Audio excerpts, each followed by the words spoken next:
గర్భంలో నుండి 2 జనపదములు ప్రత్యేకముగా వచ్చును. అంతవరకు అంతకు ముందు కవల పిల్లలు ఎవరితో పుట్టలేదు.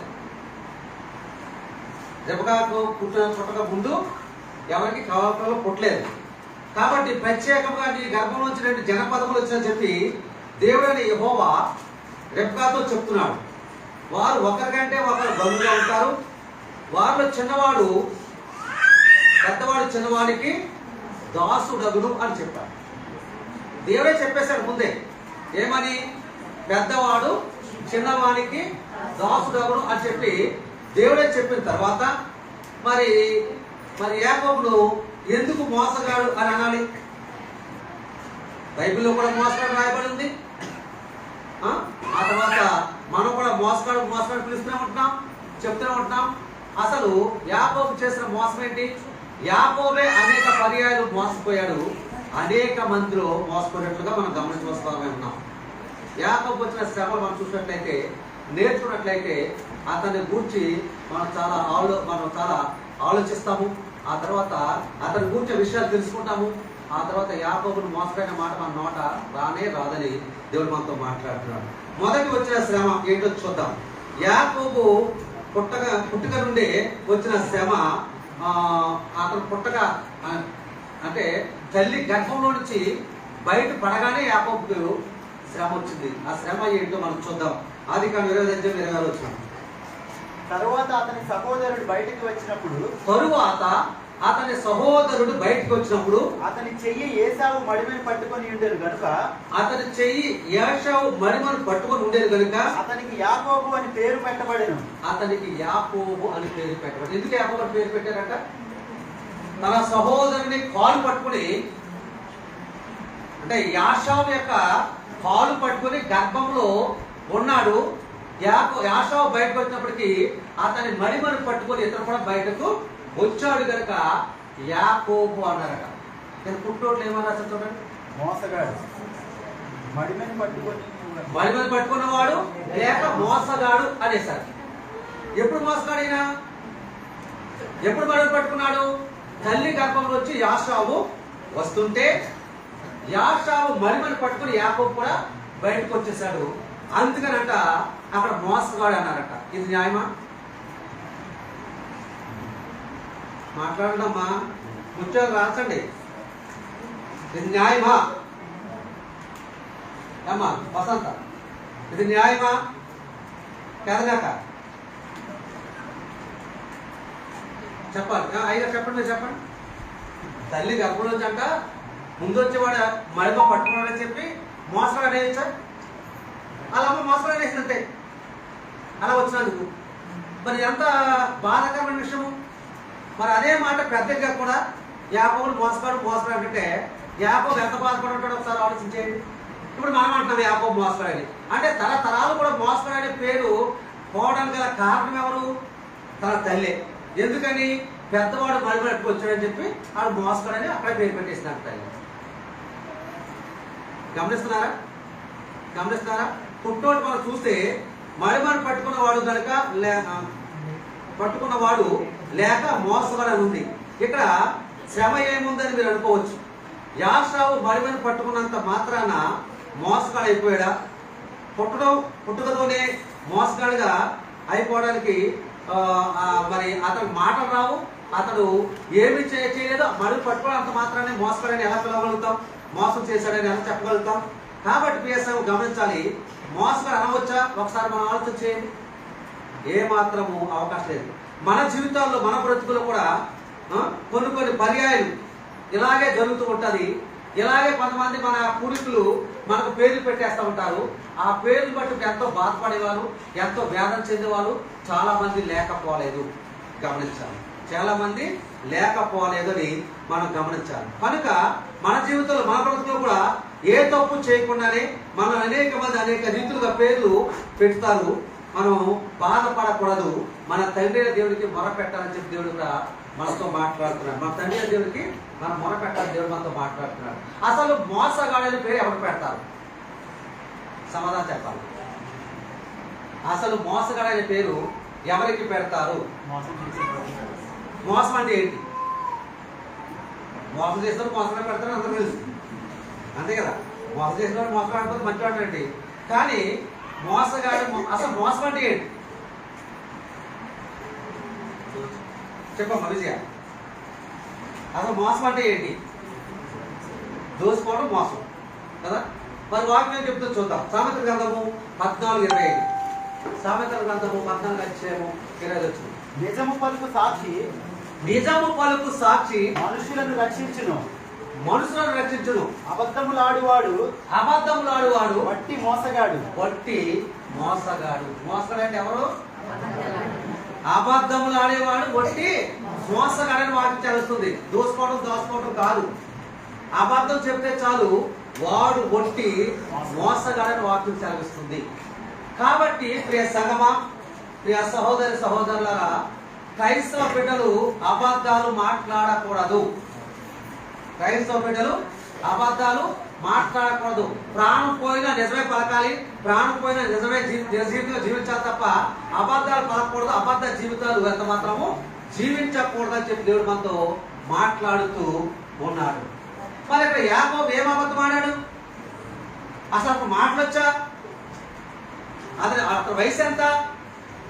పుట్టుకతోడనే మోసగాడడానికి, మోసగాడంటే అబద్ధం ఆడాడు మోసగాడారు కదా. మరి మోసగాడు పేరు చేశారు కదా. అసలు ఏం అబద్ధం ఆడాడు మోసగాడు అనే పేరు పెట్టారు? ఒకసారి మనం ఆలోచించాలి. అర్థమవుతుందండి? అబద్ధంలో ఆడువాడు మోసగాడైతే యాకోబు ఆ దినములలో ఏం అబద్ధం ఆడాడు? పుట్టుకతో అబద్ధం ఆడా? ఒకసారి మనం ఆలోచించాలి. ఏమి చేయకుండానే, ఏమి మాటలు రాకుండానే యాకోబు మోసగాడు పేరు పెట్టింది ఈ లోకం. అసలు మాట్లాడి యాకోబు మోసగాడు అనడము స్వభావేనా? తన జీవిత కాలం అంతా అదే పేరు యాకోబు ఉండిపోయింది కదా. కాబట్టి మన జీవితంలో కూడా అలా 14 పేర్లు పెట్టేసినప్పుడు మనం కూడా జీవితాంతము ఏం చేస్తాము? వేదన చెందుతూనే ఉంటాము, దుఃఖపడుతూనే ఉంటూ ఉంటాం. ఎవరో వస్తారు ముసలివాడు పుట్టేటప్పటికి, మా తాత పేరు తెచ్చేసి గొప్పకి నాకు ఏమనేస్తారు? ఈ పేరు చెప్పి పేరెట్టేస్తారు. ఇంకా అది జీవితకాలం అది వాడబడుతూనే ఉంటుంది. ఆ సందర్భాల్లో మరి ఎంత బాధపడతాం ఎవరైనా ఒకసారి మీరు ఆలోచించాలని చెప్పి దేవుడు మనతో మాట్లాడుతున్నాడు. కాబట్టి యాకోబు ఏం మోసం చేశాడు? ఎవరికి మోసం చేశాడు? ఎక్కడ అబద్ధం ఆడాడు? పుట్టుతోనే అబద్ధం ఆడా? ఆ పేరు పెట్టే కనుక తర్వాత అలా అబద్ధంగా మారుండొచ్చేమో. కానీ ముందే ఏమీ తెలియక ముందే ఆయన ఒక్క నేల మీద భూమి మీద పడి మొదటి దినమునే యాకోబును మోసగాడని పేరు పెట్టింది తన తల్లి. ఎందుకంటే తన అన్న మణిమను పట్టుకున్నందుకు అతన్ని మోసగాడు అన్నారు. చూడండి, కీర్తనగాడు దావీదు అంటున్నాడు, ఇలా అంటున్నాడు. 109వ కీర్తన 2వ వచనం నుంచి మనం కొన్ని మాటలు చూద్దాం. నన్ను చెరపవలనని భక్తిహీనులు కపటము గల తమ నోరు తెరచి ఉన్నారు. వారు నా మీద అబద్ధములు చెప్పుకొని ఏమంటాడు? నన్ను చెరపవలనని భక్తిహీనులు తమ నోరు కపటముగా తమ నోరు. అలాగే మరి యాకోబు పేరు కూడా అలాగే నోరు తెచ్చారు. ఆయన చెరపాలని, పుట్టుకతోనే ఆయన్ని చెరిపోయాలని చెప్పి ఏం చేశారు? భక్తిహీనులు తమ నోరు కపటముగా తమ నోరు తెరుచున్నారు. వారు నా మీద అబద్ధములు చెప్పుకొనిచున్నారు. అబద్ధములు చెప్పుకొనిచున్నారు. ఆయన అబద్ధం మాటం కాదు, ఆయన మీద అబద్ధాలు చెప్పుకుంటున్నారు. నన్ను చుట్టుకొని నా మీద ద్వేషపు మాట్లాడుతున్నారు. ఏం చేస్తారంట? నన్ను చుట్టుకొని నా మీద ద్వేషపు మాటలు ఆడుచున్నారు. నేను చూసిన ప్రేమకు ప్రతిగా నాకు నా మీద పగ పట్టి ఉన్నారు. అయితే నేను మానక. ఈ మాట చాలా విలువైనది. నా మీద పగపట్టి ఉన్నారు, ప్రేమకు బదులుగా పగపట్టి ఉన్నారు. పగతో మరి నా మీద పగతో జీవిస్తున్నారు. నా మీద పగపట్టి అనేక రకాల రీతిగా పిలుస్తూ ఉన్నారు. కానీ నేను వారిని ఏమి అంటలేదు, ఏమి చేయట్లేదు. నేను నా దేవునికి ప్రార్థన మాత్రమే చేస్తున్నాను. దావీదు అంటాడు. ఈ మాట ఇక్కడ యాకోబుకు వర్తిస్తున్నట్టు మాకు చూస్తున్నాం. ఈ మాట యాకోబుకు వర్తింపజేస్తుంది వచ్చం.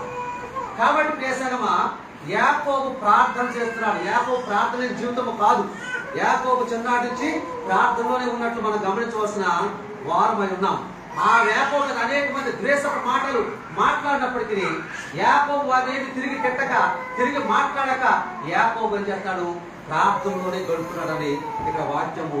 దేవునికే మొరపెడుతున్నాడు, దేవుడిని అడుగుతున్నాడు, దేవుని దగ్గర బ్రతిపాడుతున్నాడు, దేవుడిని కోరుతున్నాడు. ప్రభువా, నా పరిస్థితి ఎలా ఉంది? నేనేమి చేయని దానికి నా మీద పగపట్టి, నా మీద నా వాళ్ళే ఏం చేశారు? నన్ను మోసగాడని మరి ఆ పేరును ఎంతగానో వెలుగులోకి తెస్తున్నారు. కానీ నేను మోసగాడినా ప్రభు అని చెప్పి ఆ ప్రభు దగ్గర మొరపెడుతూ ఉన్నాడు. అందుకే ప్రభు ఈ మోసగాడి పేరు తీసి ఇశ్రాయేలు అని పేరు పెట్టాడు.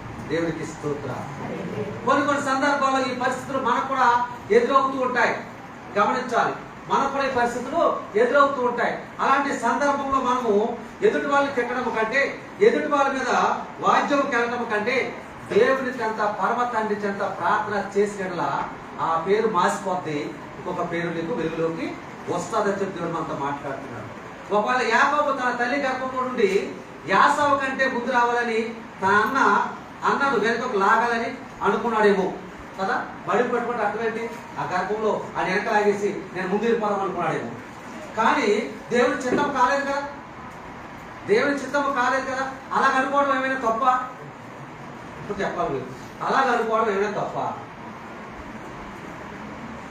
ఏంటో ఎవరు మాట్లాడలేదు, అర్థం ఉంటుందా? వాక్యము స్పీడ్ అయిపోతుందా? ఇప్పుడు యాకోబు తన అన్న ముందు వచ్చేస్తారు బయటికి, తల్లికి అప్పుడు వచ్చి. ఇప్పుడు నేను వెనక లాగేసిన ముందు వెళ్ళిపోదాం అనుకున్నాడేమో. దాంట్లో తప్పేముంది? మనం కూడా అనుకుంటాం కదా, ఏ పని చేసినప్పుడు, ఏ చదివినప్పుడు నా వెనకంటే నేను బాగా చదవాలి, నా వెనకంటే నేను మంచి చదువు నేను మంచి ఉద్యోగం సంపాదించుకోవాలి, లేకపోతే ఒకవేళ ఇల్లు కట్టుకోవాలనుకున్నప్పుడు నా వెనకంటే నేను ముందు ఇల్లు కట్టుకోవాలి, లేకపోతే నా వెనకంటే నేను ఆశ్రదించబడాలి అని చెప్పి ఆశ ఎవరికైనా ఉంటుంది. కానీ ఆశ దేవుడు నెరవేరుతాడా? ఎవరైతే దేవుని పాదాల చెంత పడి ప్రార్థన చేస్తారో అలాంటి వారు దేవుడు నెరవేరుతాడు తప్ప, మరి ఎవరు అలా ప్రార్థన చేయని వారికి వారి కోరికలు దేవుడు నెరవేర్చేవాడుగా ఉంటాడా అంటే ఎంత మాత్రము జరగాలి. యాకోబు అనుకుని ఉండొచ్చు, అన్న వెనకలాగేద్దాం, నేను ముందు వెళ్ళిపోతాం అనుకోండొచ్చు. కానీ దేవుడి చిత్తము కాలేదు, దేవుడు యాషావునే ముందు పంపించాడు. అలాగనుకున్న యాకోబు ఆ మడుగు పట్టుకుని బయటకు వచ్చాడు. అంత మాత్రాన మోసగాడని పేరు తల్లి పెట్టొచ్చా? తల్లిలారా జాగ్రత్తగా ఉండండి, వినండి. మీ పిల్లలకు ఇష్టమొచ్చిన పేర్లు పెట్టేది కాదు. మా ఊర్లో ఉన్నాడంట, అవి పిల్లలు పుట్టలేదని వాళ్ళ ఎన్నో గుళ్ళు గొప్పలు తిరిగిందంట. ఒక చెప్పాడంటే ఎవడో స్వామి పెంట స్వామి అని చెప్పాడంట, మరి పిల్లలు పుట్టాడు. అక్కడ తీసుకెళ్ళిన స్వామి మరి ఎందుకో కారణం పిల్లలు పుట్టలేదు, ఇప్పుడు పుట్టాడు, ఏం చేయమంటారు అంటే ఇది తీసుకెళ్ళి పెంట మీద దొరించు, అప్పుడు ఇంకోటి పుట్టాలంట. ఎక్కడ దొరించాలి? పెంట అంటే తెలుసు కదా మీకు, పనికి రానిది కదా, పనికి రానిది అనమాట. పడేస్తారనమాట, పుట్టకేస్తారనమాట, దొరించమన్నారట. వాళ్ళ అమ్మ తీసుకొచ్చి పెంట మీద దొరించి పెంటయ్య పేరు పెట్టింది. అర్థమైందా? వాళ్ళ అమ్మ తీసుకొచ్చి పెంట మీద దొరించి ఏం పేరు పెట్టింది? పెంటయ్య అని పేరు పెట్టింది. 86 వందలు అంతా కూలిపోయాము, ఎక్కడ స్థలం లేదు. ఒక ఆమె డెలివరీ అయింది. ఒక ఆమెకు డెలివరీ అవుతుంటే ఆ స్థలం ఎక్కడ దొరుకుతుంది? మీకు లోతు నీళ్లు.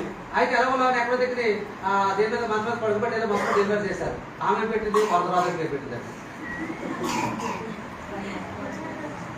సరే, చాలా విచిత్రం ఉంటాయి కదా, స్త్రీలు చేసే పనులు చాలా విచిత్రంగా ఉంటాయి కదా. కాబట్టి మీరు మీ పిల్లలకు మంచి పేరు పెట్టుకోవడం ప్రయత్నం చేయాలి. ఒకవేళ మీకు తెలియకపోతే సేవకులను అడగాలి, లేదా బైబిల్లో కొన్ని పేర్లు ఉన్నాయి పెట్టుకోవాలి. అంతేగాని పెంటయ్య లేదా వరదరాజు లేదా భీమరాజు, సోమరాజు అని పెడితే ఏమాత్రం శ్రేష్టకరం. మా ఊళ్ళో సోమరాజు కూడా ఉన్నాడు, అంటే అదమ్మ నిద్రపోతూ కనదంటండి. చూసారా, ఇలాంటివన్నీ కూడా మరి చాలా జాగ్రత్తగా మనము ఆలోచించవలసిన వారమై ఉన్నాం. కాబట్టి దాంట్లో తప్పేముంది? మనం కూడా అనుకుంటాం ఏమని, నేను వారికంటే ముందుండాలి అనుకుంటాం. చదువులో, ఉద్యోగంలో, కుటుంబ వ్యవస్థలో, ఇల్లు పట్టుకోవడంలో నేను ముందుండాలి అనుకుంటాం. అది తప్పు కాదు కదా. మరి యాకోబులో ఏ తప్పు ఉందని యాకోబుని పుట్టుకతోనే మోసపడని పేరు పెట్టారు? మనం కూడా ఆలోచించాలి. అలాగే ప్రియ సంఘ కొన్ని సందర్భాలలో మనకు కూడా ఇలాంటి కొన్ని శ్రమలు వస్తూ ఉంటాయి. అలాంటప్పుడు ఎవరైనా ఏదైనా మన మీద ఒక నింద వేసినప్పుడు, ఒక వంకరగా మాట్లాడినప్పుడు, వంకరి పేరు మనం పెట్టినప్పుడు మనం బాధపడకూడదని మనం దేవుని చెంత ప్రార్థన చేయవలసిన వారమై ఉన్నాము. కాబట్టి ఇలా వీరి పేరు పెట్టినా కానీ యాకోబుకి ఎలాంటి పేరు నామకరణం చేసినప్పటికీ దేవుడు యాకోబును విడిచిపెట్టలేదు, యాకోబును పట్టుకున్నాడు, యాకోబును గొప్పగా దీవించాడు, ఆశీర్వదించాడు చెప్పి మనమందరము గమనించవలసిన వారమైన దేవుడు మనతో మాట్లాడుతున్నాడు. ఇది పుట్టుకతో వచ్చిన శ్రమ యాకోబుకు. దేవుడికి స్తోత్రం. ఒప్పుకుంటారా? చెప్పండి, ఒప్పుకుంటారా? మడిమని పట్టుకున్నవాడు లేక మోసగాడు. అంటే మడిమిని పట్టుకున్నంత రాన్న మోసగాడు అయిపోయాడా? ఇప్పుడు చూడండి, ప్రపంచం అంతా 10 పాటలో మరి వాక్యం చదువుకుని మనం ఏమంటాం? యాకోబు మోసగాడు మోసగాడు అంటాం. అందుకే దేవుడు మోసగాడిని ఇజ్రాయేలుగా చేశాడు. గొప్ప చరిత్ర ఆ యొక్క యాకోబు నుంచి బయటకు వచ్చింది. యాకోబు గోత్రాలు అలాగే ప్రపంచం అంతా వ్యాపించున్నాయి మనం గమనించవలసిన వారమై ఉన్నాం. ఇక రెండవ శ్రమ చూసినప్పుడు ఇస్సాకు యాసావును ప్రేమించెను, యాకోబును ప్రేమించలేదు. ఇస్సాకు యాసావును ప్రేమించాడు, యాకోబును ప్రేమించాడు. అంటే తండ్రి ఇద్దరు కుమారుడు ఉన్నప్పుడు తండ్రి ఏం చేశాడు? పెద్ద కుమారుడైన యాసావును ప్రేమించాడు, యాకోబును ప్రేమించలేదు. చదవండి, అదే అధ్యాయం 20 వచనం. ఇస్సాకు యాషావు తెచ్చిన ఏట మాంసమును తిరుగుతుండేను కనుక అతని ప్రేమించాను, రెప్కా యాకోబును ప్రేమించాను.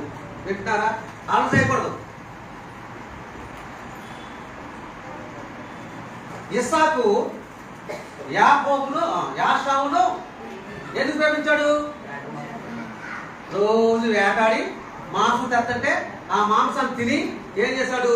యాషావును ప్రేమించాడు, యాకోబును ప్రేమించలేదని అక్కడ ఖచ్చితంగా చెప్తున్నాడు. యాకోబును ప్రేమించలేదని చెప్తున్నాడు.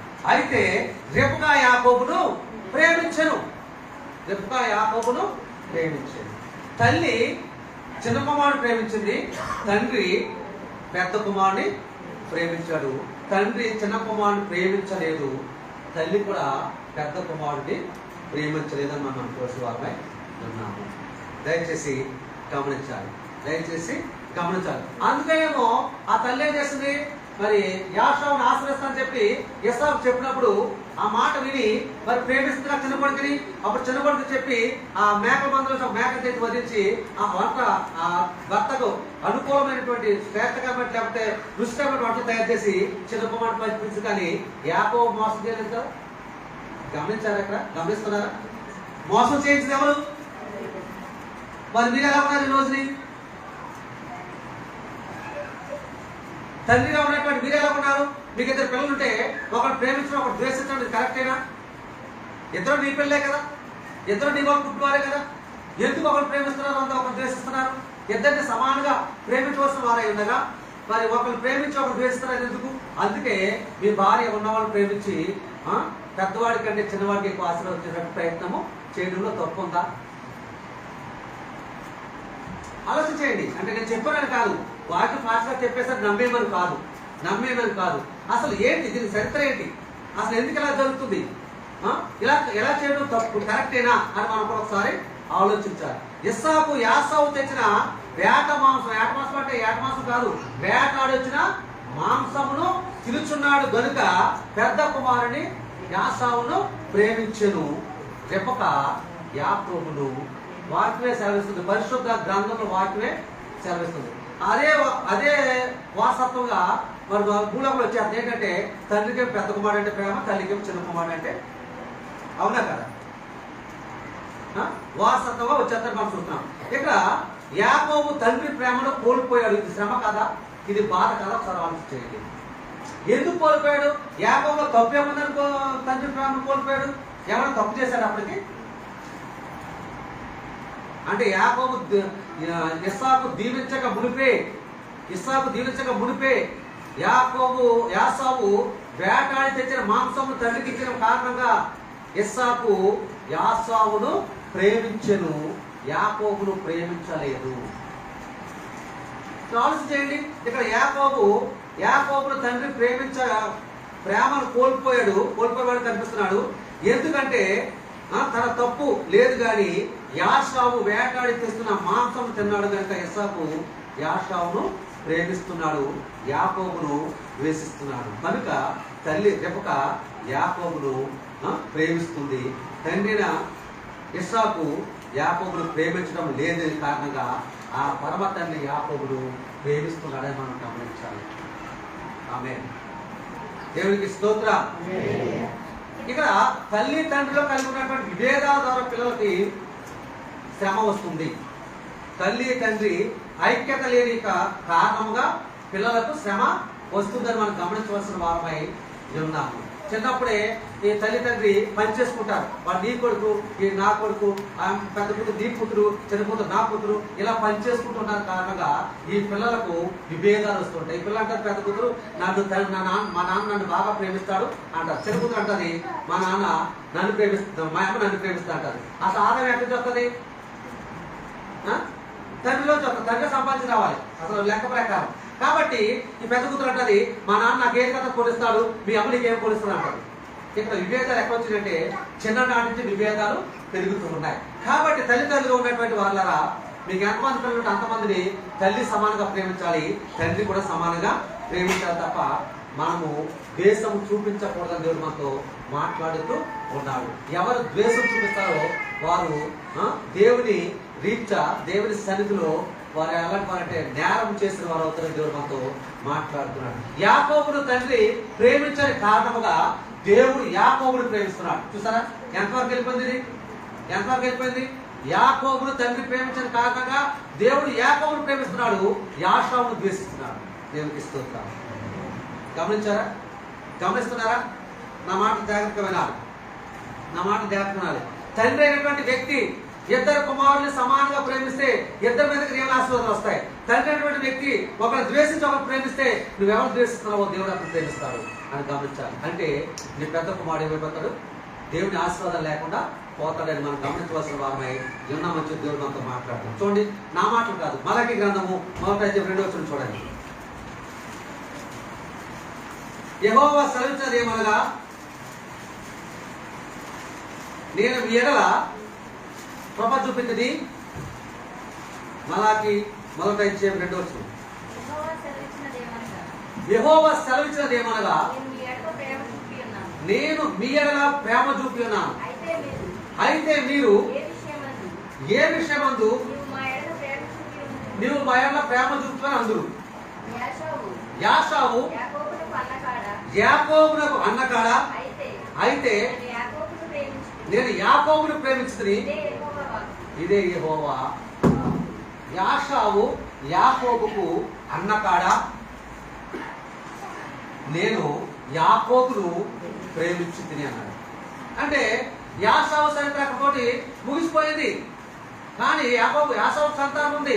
కానీ యాకోబు ఇజ్రాయెల్ వంశము అంతా కూడా యాకోబులోంచే వచ్చింది. మీరు కూడా యాకోబులోంచి వచ్చినట్టుగా దేవుడు మనతో మాట్లాడుతూ యాకోబు అన్నకాడ, అయితే నేను యాకోబుని ప్రేమించాను, మీరు కూడా ఆ యాకోబులోంచి వచ్చిన వారే అన్నట్లు ఇజ్రాయెల్తో మాట్లాడుతున్నాడు మలాకి ద్వారా దేవుడైన యెహోవా. ఏమని మొదలుపెట్టాడు? యెహోవా సెలవిచ్చినది ఏమనగా నేను మీ ఎడల కృప చూపించుతుంది. ఎవరైనా ఇశ్రాయేలుగా నేను ప్రేమ చూపించుతుంది. ఏ ప్రేమ చూపించేవారు మీరు అందరూ? ఏ ప్రేమ చూపించారంటే యాషావు యాకోబుకి అన్నకాడ, అయితే నేను యాకోబును ప్రేమించాను. యాకోబు దేవుడు పేరు కారణం ఏంటంటే మోసగాడని పేరు పెట్టారు. రెండవదిగా ఏమైపోయింది? రెండవది ఏం చెప్పాను? తండ్రి ప్రేమను కోల్పోయాడు. అలాంటి తండ్రి ప్రేమను కోల్పోయినటువంటి వాడికి తండ్రిగా యెహోవా ఉండి అతను ఆశీర్వదించాడని చెప్పి ఇక్కడ మనం గమనించవలసిన వారమై ఉన్నామని దేవుడు మనతో మాట్లాడుతున్నాడు. ఇక్కడ నేను యాకోబును ప్రేమించుతా అన్నాడు దేవుడు. అంటే ఈ లోకంలో తల్లి తండ్రి ప్రేమించకపోయినా, ఎవరు నిన్ను ప్రేమించకపోయినా మన పరమ తండ్రి మనలను ప్రేమిస్తున్నాడని మనం గమనించాలి. ఒకవేళ నీకు తండ్రి లేకపోయినా, నీకు తల్లి లేకపోయినా అలాంటి వారిని దేవుడే ప్రేమించేవాడిగా ఉన్నాడని మనం గుర్తించాలి.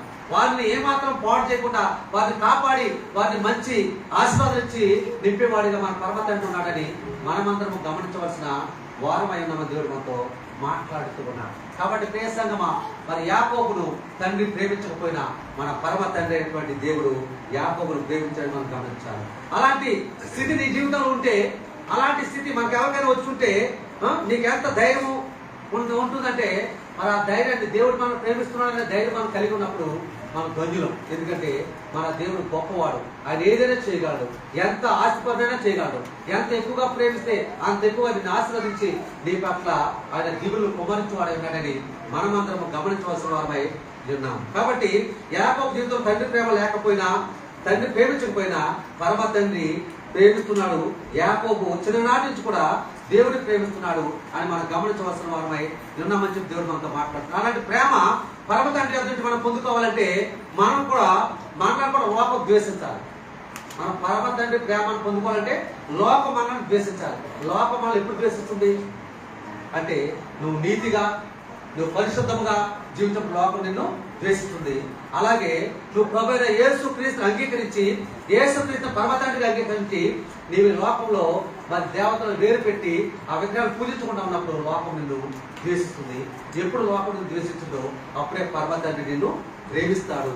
ఆయన ప్రేమించి నీకు గొప్ప ఆశీర్వాదాలు నీపై కుమ్మరిస్తాడని చెప్పి మనం గమనించవలసిన వారమైన దేవుడు మనతో మాట్లాడుతున్నాడు. ప్రియ సంగమా, లోకానికి వేరే దేవునికి దగ్గరై మనం బ్రతకాలి. అప్పుడు మాత్రమే దేవుడు దీవిస్తాడు. కాబట్టి అప్పుడు మనం దేవునికి దగ్గర అవుతాం, దేవుడు మనకు దగ్గర అవుతాడు. అంతవరకు నువ్వు లోకాన్ని ప్రేమించి లోపల ఉన్నటువంటి నీవు ఎప్పుడైతే లోకాన్ని విడిచిపెట్టి దేవుని వైపు నువ్వు ఉన్నావో అప్పుడు దేవుడు ప్రేమిస్తాడు. అందుకని లోకంలో నువ్వు ఉంటే కనుక దేవుడిని ఎంత మాత్రము ప్రేమించడు. నువ్వు లోకానికి వేరే దేవునికి దగ్గర జీవించాలని చెప్పి దేవుడు మనతో మాట్లాడుతున్నాడు. కొంత మాట చెప్తున్నాడు అపోస్తలుడైన పౌలు రోమీయులకు రాస్తూ. చూద్దాం 9వ అధ్యాయం 10వ వచనం.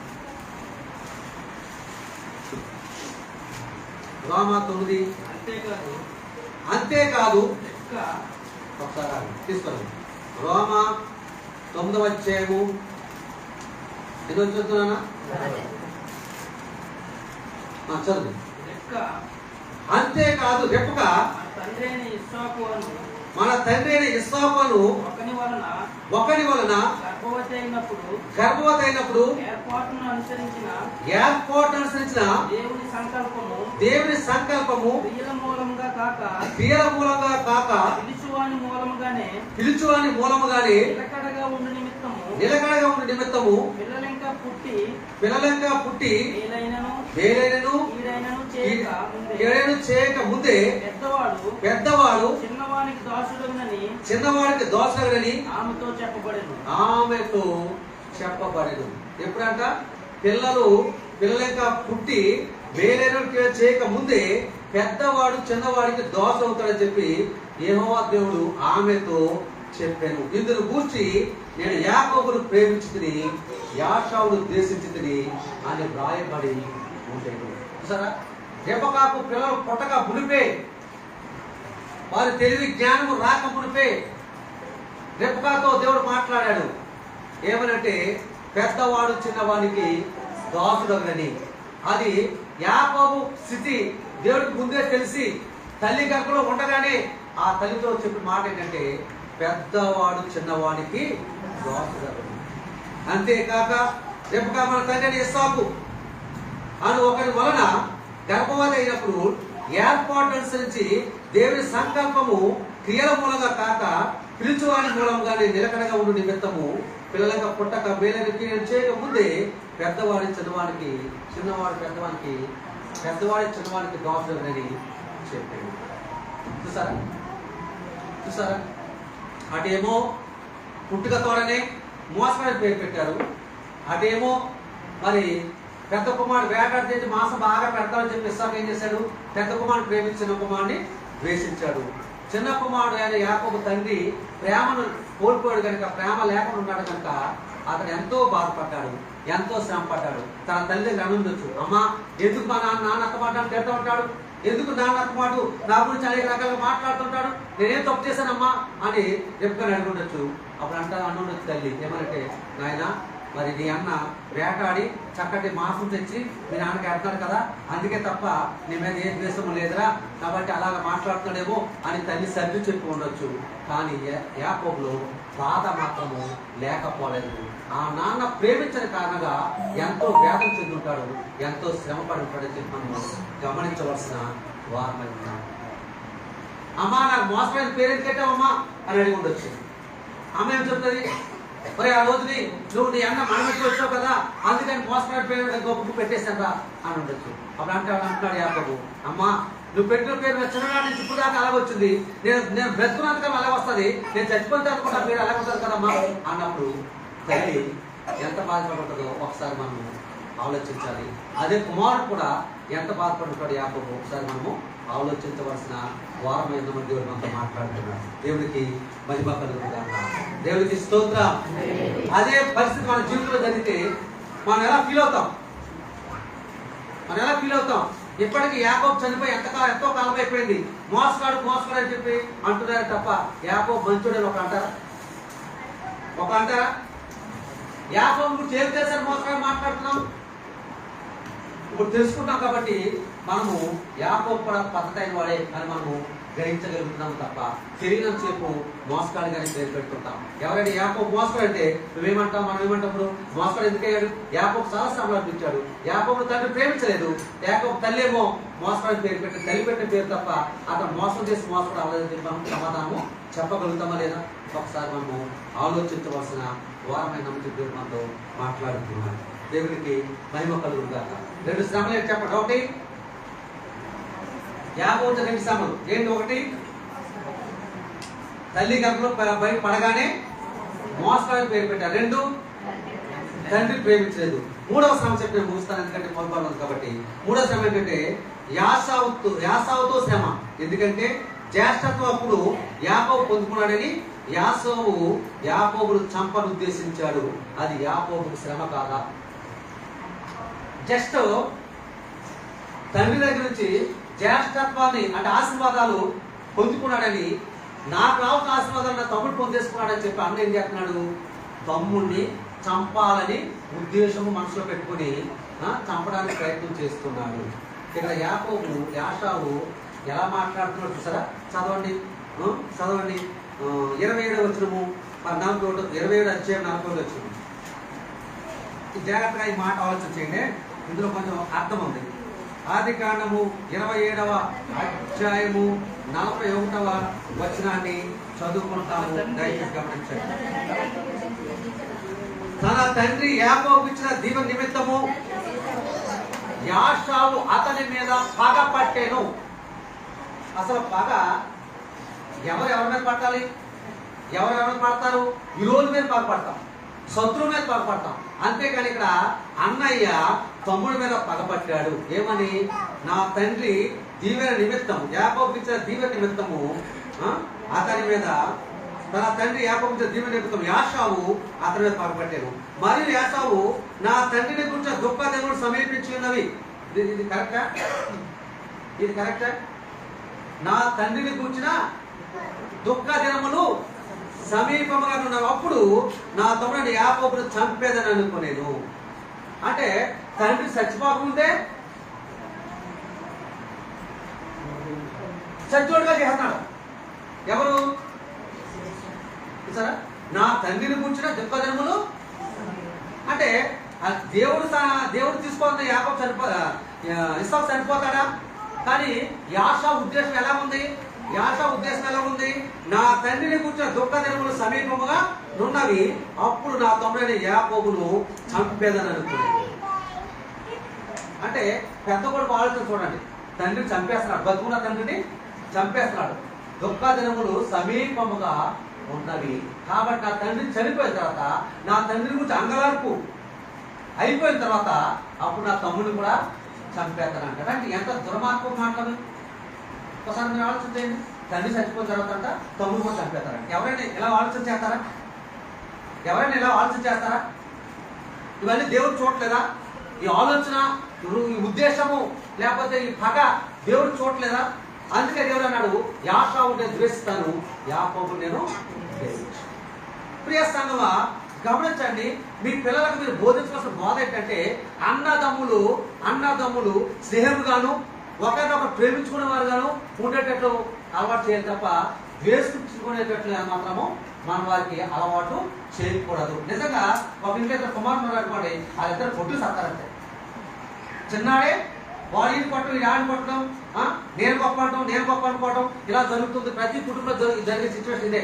ఇద్దరు ఆడపిల్లలు ఉంటే ఇద్దరు కొట్టేసుకుంటారు, ఇద్దరు మగ పిల్లలు ఉంటే ఇద్దరు కొట్టేసుకుంటారు. అదే ఆడ మగ అయితే కొట్టుకోరు. ఆడ మగ కనవాళ్ళు ధన్యులు. ఇద్దరు మగ పిల్లల కన్నా ఇద్దరు ఆడపిల్లల కన్నా వాళ్ళిద్దరు సమస్యలు తీర్చలేక తల్లికి మెంటలు వచ్చారు.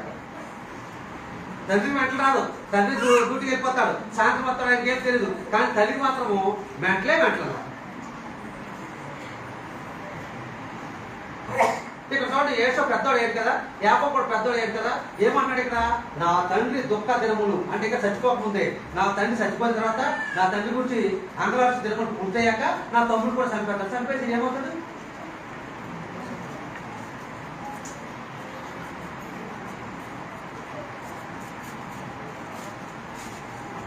విన్నారా అమ్మా? వింటున్నారా? యాకోబుకి మూడవ శ్రమ, యాకోబుకి మూడవ దుఃఖం. శ్రమ అనుకుంటే దుఃఖం అనుకుంటే మంచిది. మూడవ దుఃఖం. మొదటి దుఃఖం ఏంటి? మోసగాడు పేరు పెట్టారు. రెండో దుఃఖం ఏంటి? తండ్రి ప్రేమించట్లేదు. మూడో దుఃఖం ఏంటి? అన్న చంపేయాలని చూస్తున్నాడు. ఇలాంటి శ్రమలు మనకు వస్తే మనం ఏం చేస్తాం ఒకసారి ఆలోచించండి. తల్లి తండ్రి అన్న తనను ప్రేమించకపోయినా తనను చంపేయాలనుకున్న పరమ తండ్రి, పైన పరమ తండ్రి యాకోబును ప్రేమిస్తున్నాడు కనుక యాకోబు గొప్పవాడిగా ఉన్నాడు. దేవుడు యాకోబును హెచ్చించాడు. అలాగే నీ జీవితంలో, మనందరి జీవితంలో ఇలాంటి ఎన్నో శ్రమలు ఉండవచ్చు. కానీ నువ్వు పైకి నవ్వుతూ ఉండవచ్చు. నీకు కలిగిన శ్రమలన్నీ కూడా నీ ప్రభు చూస్తున్నాడు. నువ్వు ప్రార్థించు, ఒక దినమున దేవుడు నీకు అద్భుతం చేస్తాడు. ఒక దినమున నీకు దేవుడు అద్భుతం చేస్తాడు. ఈ రోజుల్లో పిల్లలు ప్రేమించకపోవచ్చు, పిల్లలు తల్లిదండ్రులు వదిలిపెట్టేయచ్చు. ఈ తల్లిదండ్రులు గొప్ప గొప్ప ఉద్యోగాలు చేసేవారి పిల్లలే, అమెరికాలో ఉన్నవారి పిల్లలే ఈ రోజుల్లో అనాథ శరణాలయంలో ఉంటున్నారు. ఎవరు ప్రేమించకపోయినా మన పరమ తండ్రి ప్రేమిస్తాడు, ప్రేమించేవాడుగా ఉన్నాడు. కాబట్టి ఆయన ప్రార్థించండి, ఆయన స్తుతించండి. నీ ఏదైనా, చిన్న వయసు అయినా, మధ్య వయసు అయినా, లేదా వృద్ధాప్యమైనా పరమ తండ్రి మనకు దిక్కు. ఆయన దిక్కు లేకపోతే మనం దిక్కుమాల అయిపోతాం. కానీ మన కన్న పిల్లలు లేనంత మాత్రాన మనం దిక్కుమాలం కానే కాదని దేవుడు మనతో మాట్లాడుతున్నాడు. తండ్రి ప్రేమ గొప్పది, తల్లి ప్రేమ గొప్పది. ఆ తండ్రి ప్రేమ పొందుకోలేకపోయాడు యాకోబు, తల్లి ప్రేమ మాత్రమే పొందుకోగలిగాడు. మనం గమనించవలసిన వార్త. ఒక తండ్రి అంట కుమారుడు కేసేసాడంట. ఏమని చెప్పంటే, నా కుమారుడు నన్ను చూడలేదని చెప్పి కేసేసాడంట. ఆ జడ్జి తల్లి కొడుకును ఆ యొక్క తండ్రి కూడా పిలిచారంట. పిలిచి తండ్రి అడిగారంట ముందు, ఏమంటే ఎందుకు కేసేసాను అని. నా కుమారుడు నన్ను చూడలేదని కేసేసాను అని చెప్పానంట. అప్పుడు కుమారుడు అడిగారట, బాబు నాయన నేను చూడలేదు అడిగాట. నేను చూసేది ఏముందంటే సారు, ఆయన పేరునే బోర్డు అవసరం ఉన్నాయి, ఆయనకే బోర్డు డబ్బు ఉంది, ఆయన పెన్షన్ వస్తుంది 50,000, ఇంకా ఆయనకే బ్రతకగలడు అని చెప్పాడట. మరి మళ్ళీ అడిగారట, ఇది అలా బ్రతకాలన్నప్పుడు ఎందుకు వేసావా కేసుని అడిగారట. నేను ఎంత ఉంటాను, నాకు ఎంత ఉన్నా, నా కుమారుడు దాంట్లో నేను ఎంతో కొంత తినాలి, అందుకని నెలకు 100 రూపాయలు ఇమ్మన్నాడట. ఎంత? నెలకు 50,000 పెన్షన్ వస్తుంది, ఇది ఆస్తుంది, అవన్నీ వస్తాయి.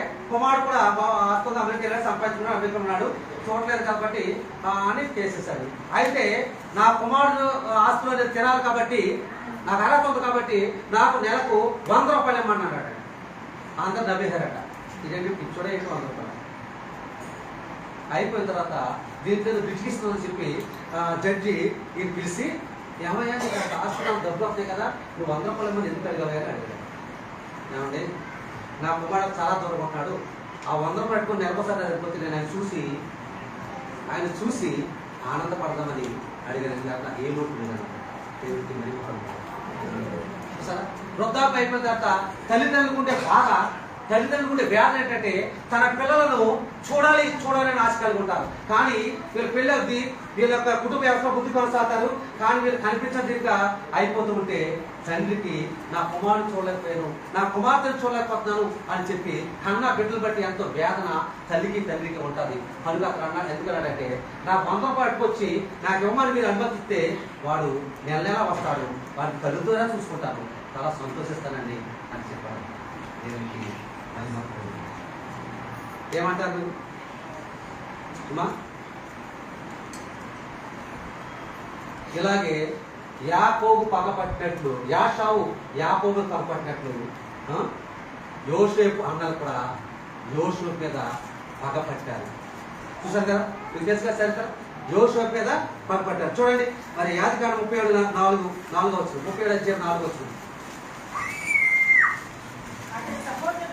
అతని సహోదరులు తమ తండ్రి అతని తమ అందరికంటే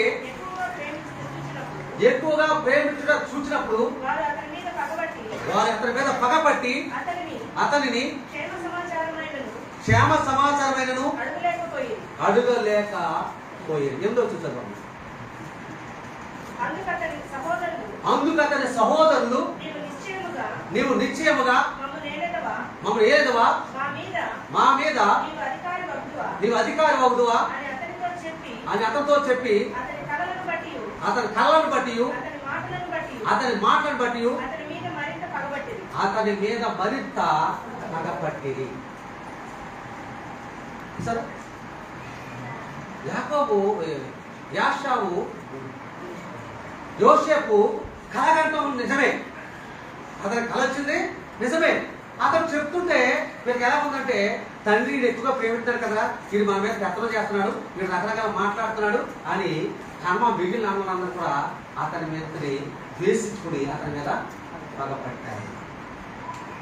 చూడండి, ఒక తల్లి తండ్రి ఒక పెద్ద కుమారుడికేమో మంచి బట్టలు కొని, చిన్న కుమారుడికేమో ఒరే తక్కువ బట్టలు కొని, ఒరే నీ అన్ని బట్టలు ఉంటాయి కదా అవి వేసుకుని వెళ్తారు అంటే న్యాయమా?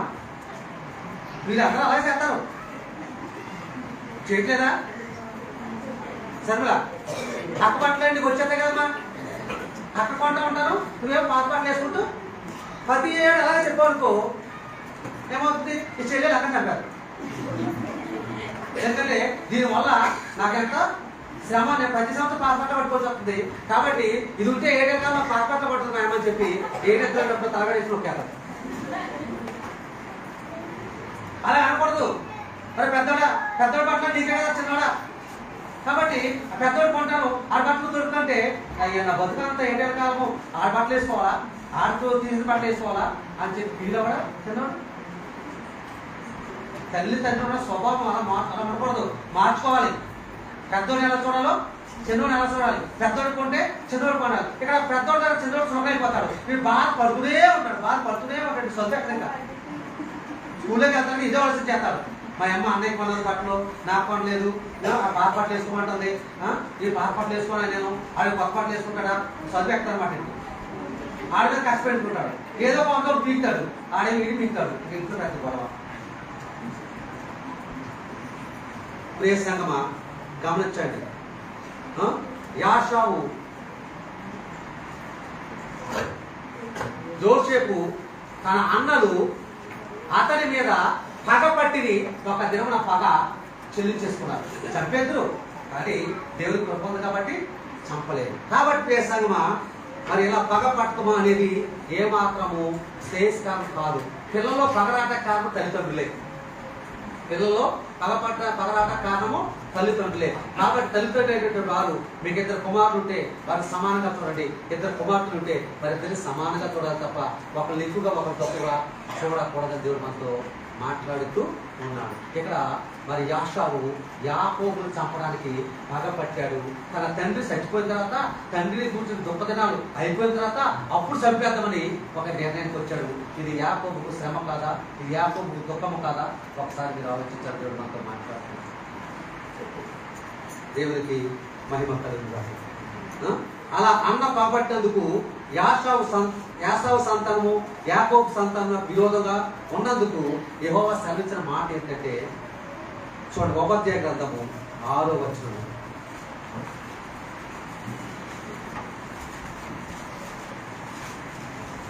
ఏశావు సంతతి వారి సొమ్ము యాషావు సంతతి వారి సొమ్ము సోదా చూడబడును. చూసారా ఏమో చెప్తున్నాడు దేవుడు? యాషావు సంతతి వారి సొమ్ము సోదా చూడబడును. వారు దాచిపెట్టిన ధనమంతయు పట్టబడును. నీతో సంధి చేసిన వారు నిన్ను తమ సరిహద్దు వరకు పంపివేయుదురు. నిన్ను తమ సరిహద్దు వరకు పంపివేయబడుదురు. నీతో సమాధానముగా ఉన్నవారు నిన్ను మోసపుచ్చి నీకు బలాత్కారం చేయుదురు. వారు నీ అన్నము తిని నీ కొరకు ఉరియొడ్డుదురు. ఎదోమునకు వివేచన లేకపోయెను. ఆ దినమందు ఏశావు పర్వతములలో వివేచన లేకపోవునట్లు ఎదోములో నుండి జ్ఞానులను నాశనం చేతును. ఇదే యెహోవా. దేవుడి వాక్యం ఎలా వచ్చింది? యాషావు వ్యతిరేకంగా రాలేదా? యాకోబుకు అనుకూలంగా రాలేదా? ఎందుకంటే యాకోబు దుఃఖపడుతున్నాడు, యాకోబు శ్రమ పడుతున్నాడు. మరి పుట్టిన కానించి కూడా యాకోబు శ్రమలు, దుఃఖము తప్ప ఆనందం అనేది లేనే లేదు. ఒక పేరు పెట్టినప్పుడు, మోసగాడు పేరు పెట్టినప్పుడు ఏమి తెలియదు కాబట్టి అలా ఉండొచ్చు ఆ రోజుల్లో. కానీ కొంత ఎదిగిన తర్వాత మోసగాడు అంటే అందరూ ఎలా ఫీల్ అయ్యేవాడు? గమనించాలి. తల్లి లేనటువంటి గమనించాలి. మంచి పేరు ఎన్నిక చేసి పేరు పెట్టాలి. ఇది కొంతమంది నిక్నేమ్ అంటారు, కొంతమంది మామూలు ఏమంటారు. నిక్నేమ్లు కూడా సరిగ్గా పెట్టుకోవాలి. ఎదటి వాళ్ళు హేళనగా చూసే పేర్లు పెట్టకూడదు. నేను సంతోషంగా ముద్దు పేరు పెట్టుకో, కానీ ఆ పేరు కూడా ఎలా ఉండాలి? సమాన్యాసంగా ఉండాలి. అతని గౌరవాన్ని పెంచేదిగా ఉండాలి. అతని దిగజార్చేది ఎంత మాత్రమో ఉండకూడదని దేవుడు మనతో మాట్లాడుతున్నాడు. కొంతమంది దిక్తే వెధవా అని పెట్టుకుంటారు. ఎదవ ఎలా రాలంటే పక్కన వాడిని ఇది ఎదవంటరా అలా పిలిచింది. నువ్వు పిలిచే ప్రతి పిలుపు, తల్లి పిలుపు ఆశీర్వాదం వెళ్ళిపోద్ది, లేకపోతే శాపంగా మారిపోద్ది.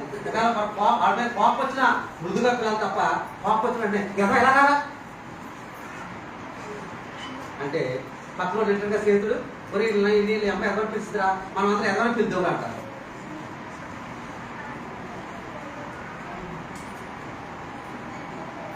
మా ఇంట్లో గొడవ అయింది. ఏంటంటే మా మీనుగాడు ఆడుకుంటాకి వెళ్తే అలా ఆడుకుంటూ ఆడు రాజ్ కుమార్ అనమాట. రాజ్ కుమారి అని అంటాడు. ఎవరు ఏమన్నాడు? రాజ్ కుమారి అని అంటాడు. ఆడు పీకి పైకి వచ్చాడు. లేకపోతే ఆ దెబ్బలాడికి వచ్చి మీరు కొట్టడానికి కొట్టాడే వచ్చాడు. ఏమన్నాడు? నేను కొడతానంటే నేను రాజ్ కుమార్ అన్నాను అన్నాడు. మరి బుద్ధి లేదా? రాజ్ కుమార్ అయితే రాజ్ కుమార్ ఎలా కనాలని చెప్పి అన్నాను నేను. సరే జస్ట్ ఒక అసనం పిలిచినందుకు ఆడికి పాప వచ్చేది కదా, లాగొట్టి పెట్టుకుంటాడు. వచ్చేసరికి పైకి వచ్చేసాడు. ఆడు వెనకాల అమ్మ నాన్న చెప్పాడు. మొత్తం కుర్రలు తీసుకొచ్చాడు. అప్పుడు అడిగాము ఎందుకు కొట్టాడు అంటే అప్పుడు అన్నాడు అన్నమాట. ఆడు రాజ్ కుమార్ అంటాడు తాతయ్య అన్నాడు. ఎలా ఏమన్నారు అంటే అన్నాను అన్నాడు. మరి అంటే కొట్టలేదు అన్నాను. దేవునికి మహిమ కలుగుతారు. మన సమయం అయిపోయింది, మరి మనం ముగించుకోవాలి. ఎందుకంటే ప్రభుత్వం ఉంది కదా, ముగించుకోవాలి. కాబట్టి ఇందులో మీరు 18 వచ్చినారు చదువుకోండి. ఎప్పుడు కూడా దేవుడు యాకోబును హెచ్చించాడు, యాషావును హెచ్చేశాడు. తర్వాత యాకోబు సంతానం యాసావు సంతానం కూడా విరోధాలు వచ్చి గొడవలైన యుద్ధాలు కూడా జరిగినాయి. ఎందుకంటే యాసావు సంతానం అందులో అయిపోయారు, యాకోబు సంతానము దేవుని బిడ్డ ఇజ్రాయెల్ అయిపోయారు. కాబట్టి వాళ్ళ సమస్య వచ్చింది, గొడవ వచ్చి. కానీ యాకోబును హెచ్చించాడు, ఇజ్రాయెల్ హెచ్చించాడు. ఎప్పటికీ ఇజ్రాయెల్ హెచ్చిస్తూనే ఉన్నాడు దేవుడు. ఎందుకంటే యాకోబు ఏర్పాటు చేసుకుని మోసమైన పేరు తీసేసి ఆశీర్వాదం అనే పేరు పెట్టాడు. అది ఇజ్రాయెల్ అంటే ఆశీర్వాదం అని నామకరణం. కాబట్టి ఆశీర్వాదం ఉన్నారు. అలాగే ఆ యొక్క ఇజ్రాయెల్ సంతానం అలా పెరిగి పెద్దవారు అయ్యారు. ఇప్పుడు గొప్ప దేశంగా ఏర్పాటు చేయబడింది. 3 దేశాలు అటాక్ చేస్తాయి. ఎవరు కదా? ఏ దేశం? పాలస్తీనా, చెప్పండమ్మా, లెబనాను, ఇరాన్. 3 దేశాలు యుద్ధం చేస్తున్నా వాళ్ళకి ఏమి కూడా కాదు.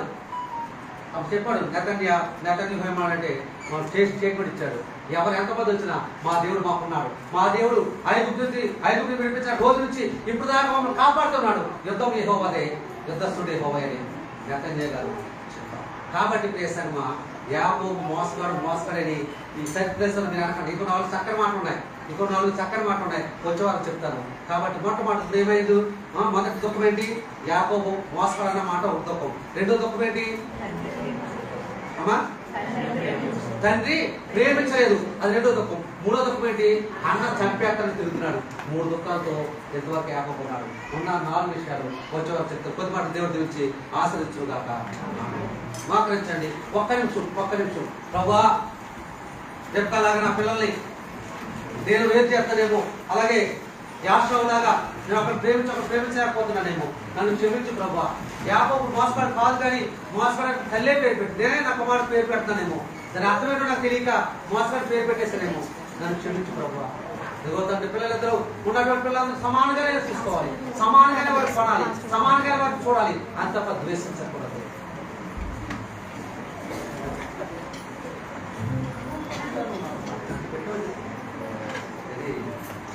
వాషింగ్ మిషన్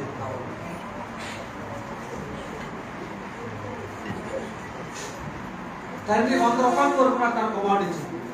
తన దగ్గరే కూడా వస్తుంది, తన దగ్గరే కూడా డబ్బు ఉంది, కుమారుడు దగ్గర కూడా డబ్బు ఉంది, కానీ కుమారుడే పోతున్నాడు, తండ్రి బతుకుతున్నాడు. కానీ తండ్రికి కుమారుడు చూడాలనే ఆశ, వృద్ధాప్య మందు ఆశ కలిగి ఉన్నాడు. కోర్టులో కేసేసి నీకేం కావాలంటే నా కుమారుడు నుంచి నాకు నెలకు 100 రూపాయలు కావాలి, వాడే పట్టుకొచ్చి నాకు. తండ్రి ప్రేమ గొప్పది, తల్లి ప్రేమ గొప్పది. కానీ ఉన్నటువంటి యవనస్తులు తండ్రి ప్రేమ తల్లి ప్రేమ లేనటువంటి వారుగా వాళ్ళు దుఃఖపరుస్తున్నారు. వాళ్ళ ఉద్యోగాలు వారి కుటుంబాలు చూస్తున్నారు తప్ప నా తల్లి దగ్గరికి వెళ్ళి, నా తండ్రి దగ్గరికి వెళ్ళి 2 రోజులు గడిపోతాం, వాళ్ళు ఎంత సంతోషంగా ఉంటారు అనే ఆలోచన లేకపోవడం చాలా విచారకరమైన విషయం ప్రభావ. అలా నేను చేస్తున్నాను, నన్ను క్షమించు ప్రభావ, నన్ను క్షమించు. ఇలా తల్లిదండ్రులు, ఇలా నా పిల్లలు, తల్లిదండ్రులు ఎలా చూసుకుంటానో, పిల్లలు ఎలా చూసుకుంటానో ఒకసారి ప్రభావ నా జ్ఞానాన్ని పని చేస్తావు.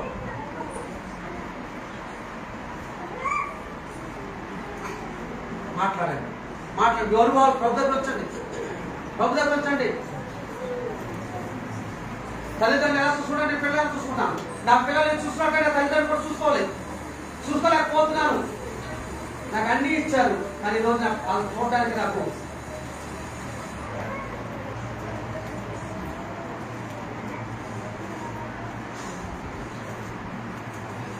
వాటి చిన్న ప్రార్థన చేసుకుందాం. చేయాల్సిన ప్రార్థన చేస్తారు ఇప్పుడు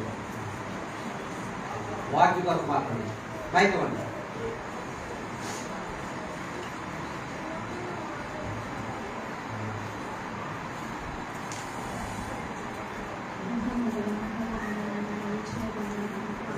హల్లెలూయా, హల్లెలూయా. అందరూ మాట్లాడండి, అందరూ మాట్లాడండి. తప్పు చేస్తే ఒప్పుకోండి. మీ తల్లిదండ్రులు పట్ల, మీ పిల్లల పట్ల తప్పు చేస్తే ఒప్పుకోండి.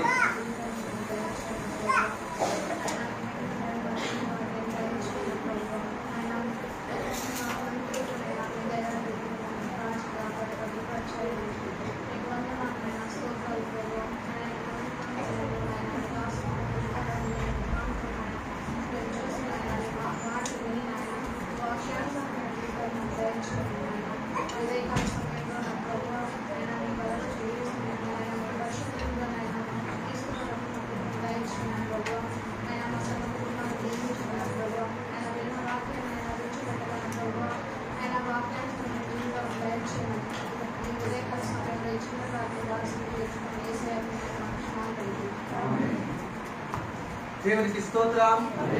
ప్రభువుల కొరకు వాక్యం చదువుకుందాం. నేను మీకు అప్పగించిన దానిని ప్రభు వల్ల పొందితిని. ప్రభు అయిన యేసు తాను అప్పగించబడిన రాత్రి ఒక రొట్టెను ఎత్తుకొని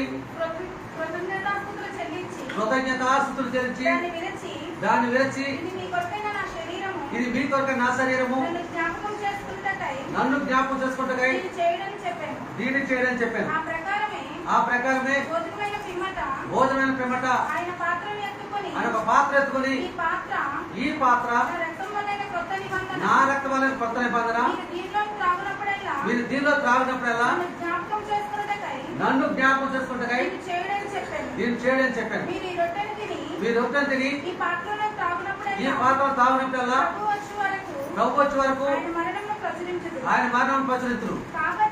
కాబట్టి ఎవరు అయోగ్యముగా ప్రభు యొక్క రొట్టెను తినను లేక ఆయన పాత్రలో త్రాగును వారి యొక్క ప్రభు యొక్క శరీరం బట్టి రక్తము కూర్చి అపరాధకుడు.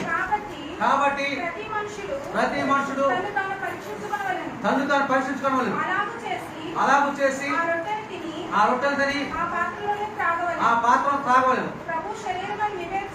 ప్రభు శరీరమును వివేచించక దీని త్రాగువాడు తనకు శిక్షావిధి కలుగుటకై తిని త్రాగుచున్నాడు.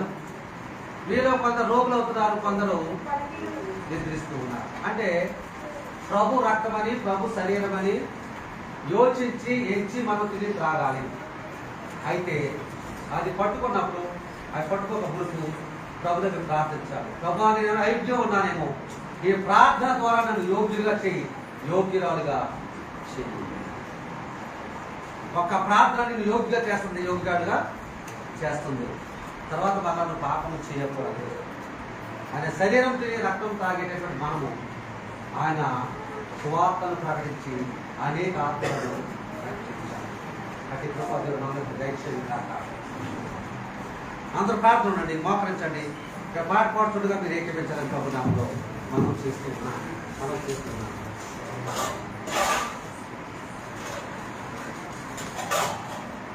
నీ చేతిలో రొట్టెన్నయ్యా, వీరు యేసయ్యా. నీ చేతిలో రొట్టెన్నయ్యా, వీరు యేసయ్యా.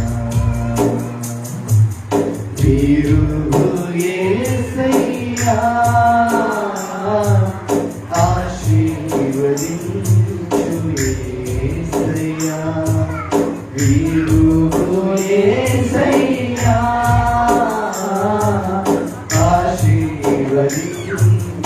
యేసయ్యా, ప్రార్థన చేసుకుందాం.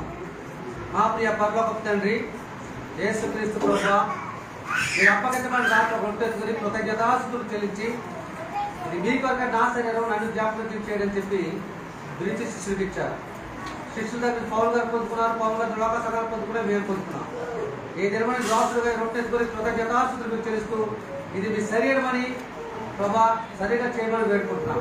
ఇదిగో తండ్రి, మీ శరీరం ప్రకటన చేస్తూ తండ్రి యొక్క కుమార్ పరిశునామలో క్రీస్తు శరీరాన్ని ప్రకటన చేస్తూ పిలుస్తూ యేసు నామములో వేడుకుంటున్నాం తండ్రి. రండి. నీ చేతిలో రొట్టెన్నయ్యా, వీరు యేసయ్యా. నీ చేతిలో రొట్టెన్నయ్యా, వీరు యేసయ్యా.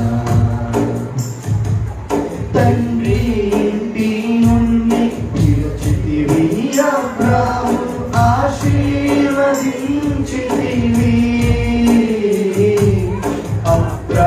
అబ్రాహాముగా మార్చితివి. తండ్రి ఇంటి నుండి పిలిచితివి, అబ్రాహామును ఆశీర్వదించితివి.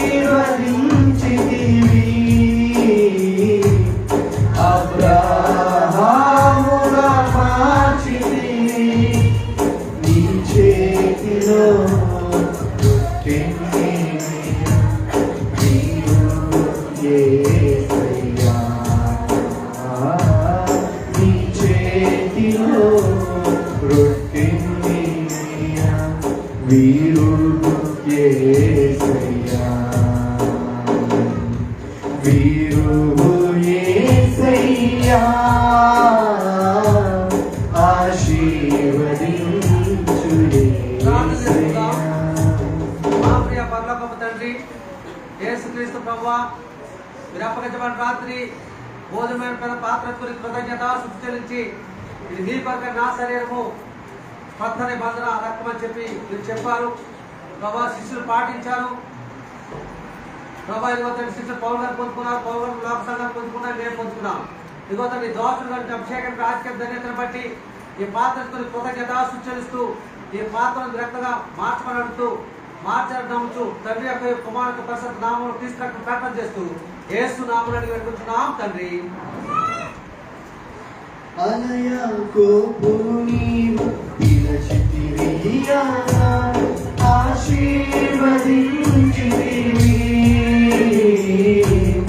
ఇశ్రాయేలు